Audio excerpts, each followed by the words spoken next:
Despite the fact implies knowledge of said facts. I had an argument about the phrase, despite the fact. The argument was around the headline.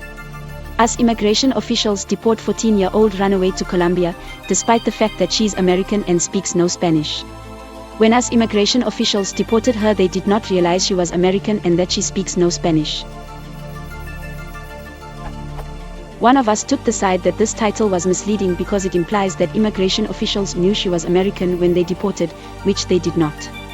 The other took the side that this is a perfectly acceptable usage of despite the fact, and that the title uses a common and acceptable usage of the phrase and is therefore it is not misleading. Is this title misleading or not?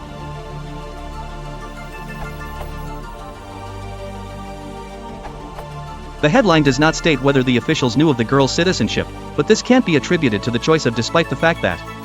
The information about their knowledge would be clear if the headline read, US immigration officials deport 14-year-old runaway to Colombia, despite the fact that they know she's American and speaks no Spanish.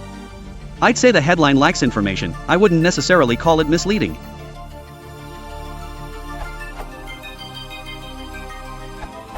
Sure, I'll take the other side. The structure of the headline is, Agent does X despite Y. To me this means precisely that the agent acts in disregard of Y. It is meaningless to speak of disregarding something you are not aware of. So the corollary is that the agent is aware of Y. The headline means, US immigration officials deport 14-year-old runaway to Colombia, disregarding the fact that she's American and speaks no Spanish. So, presuming the article goes on to report that officials did not know the runaway was American, the headline is misleading. I don't think it is misleading at all. The headline is intended for the reader's benefit. The fact is, or will become clear to the reader, that she's American and speaks no Spanish.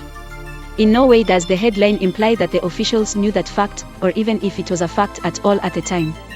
These are questions which the reader may have and, hopefully, which the reader will learn from reading the article.